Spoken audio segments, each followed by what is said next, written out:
Hello and welcome to Back to the Board segment. This is a brand new season of Dialog Rugby League 2016 and 17 season. It's not really excitement of 4 matches rather played this week around like All Blacks versus Ireland or for instance Barbarians versus South Africa game, but it was some decent amount of rugby being played here in Sri Lanka. Let's have a look at the first game, the very first game which was played at Police Park between host Police versus Navy Sports Club. Now remember, it's a rainy day, a soggy pitch. You can expect so much knock-ons and forward passes as a result, and also some collapsed lineouts because of the weather. Now Navy had so much position in the first half and also in the second half. This is how they were, but in the attacking, they were forming very narrowly, very compact line in terms of attack. But it took so long for them to settle down in the after the 15 minute to form deep. Now, every time Police moves, they come forward. We saw few knock-ons or stop play. It happens in this space between the forwards because their ball carriers are, we know the Sri Lankan players actually, Satya Ranatunga 115 to 20 kg, and also they had Dulanjana Vijay another powerful mobile hooker coming into the attack, and they also used Nivanka Prasad, who debuted Sri Lanka as a number 8 last year in the Asian Championship. This is how they work, and their tactical ploy actually go into three-phase, set up, and then form their line because they have some great numbers, great names, and experienced name in their backs. Chanaka Chandimal at fly half, Lee Kegel combining with Lahiru, and last year's highest point scorer Tilna Veerasinga, and the of course experienced Dinusha Chaturanga. So every time Navy go into the attack, they suck more defenders into them. Now this is a Dulanjana Vijay. When he goes, we see so many numbers coming into the stop him and involving in the ruck over here. And their next plan is send it to Satya Ranatunga from Rishi Dharmapala, and Satya go into contact and suck defenders in the center field. And they had another ploy, which is Nivanka Prasad, who can really run hard at any person, someone like Omalka Gunaratna, or perhaps equal as Omalka Gunaratna's strength. So Nivanka Prasad at the corner, he goes into the contact and again sucking defenses. Now you can see first phase, second phase, and third phase. But when the time it happens for the third phase, Police defenders are out of clue at some times because they are three quarters, they are forming here and they are committing for this ruck. And it's get too delayed for these players who committed in this breakdown situation to come back into their own mark.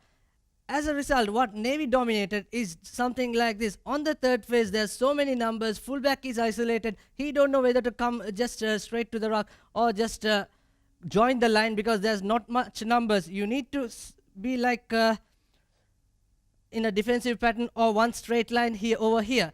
Now, after the third phase, Navy are so confident, but this all happened after the 20 minutes of play and early in the second half because it took so long for them to settle down. So now they have options. Chanaka Chandimal also had an option of putting a kick into this space where there's no one at the back and gain more territory. Or else they had so much sending out wide, some decoy running coming into play, and Buddhima Peratna, who played for Sri Lanka under 20, where he made some fine yards. So Navy pretty much in control, and they took all the possible advantage. But remember, they played with lots of patience. Patience is the key for this game because they were struggling, knock-on, set play, and the players, they didn't give up. But talking about Police, on the other hand, they didn't have enough clue as the game progressed. They could only score the one try. That is very next minute after Satya Ranatunga scored the first try. And that was by their captain who scored the try for Police Sports Club. So these are the real key analysis, key tactical play of Navy, and their strategy was very clear. They have so much powerful ball carriers, more than 100 kg. Go into gate, suck as much as defenders into him, and then send out the ball wide. As a result, you can score tries. Very good example for their game plan. And also, I have one more thing to show. In fact, before that, even the Havelock Sports Club, they just tried to play the same strategy using Dushmanta Priyadarshana and last year's top try scorer Prasad Madhusanka going into contact, and also they are trying to Jason Melder to go into contact. But their attacking line, in fact, they were not really smart enough. They took so much longer than usual for them to settle down to send out the ball. But in fact, both the centers, Hiranta Pereira and Nishon Pereira, scored the tries, and they still need to settle down in the coming weeks doing their homework.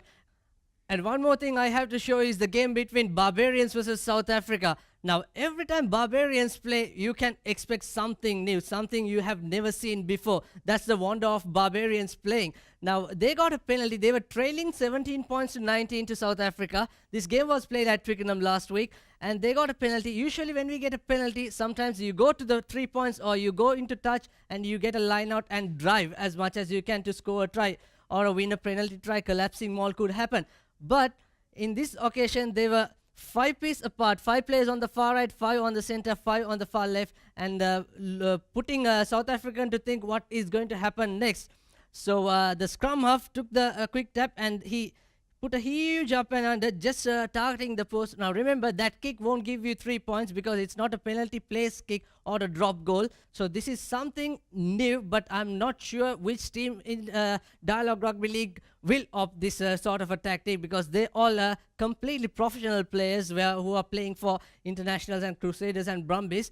So that is another interesting ploy. Now when the kick went, what happened was South African, all the defenders, they didn't have option. They all went to retain the ball position, but unfortunately Barbarians went into the retain the ball, but it was a knock on from Barbarians' hand.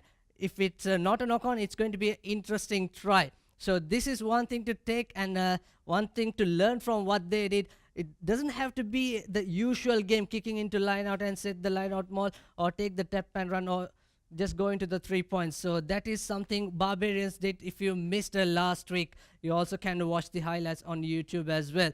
So that's all I have for the week 1 in the Back to the Board segment. And until next week, I'm Sabir Kadir signing off for the ThePapare.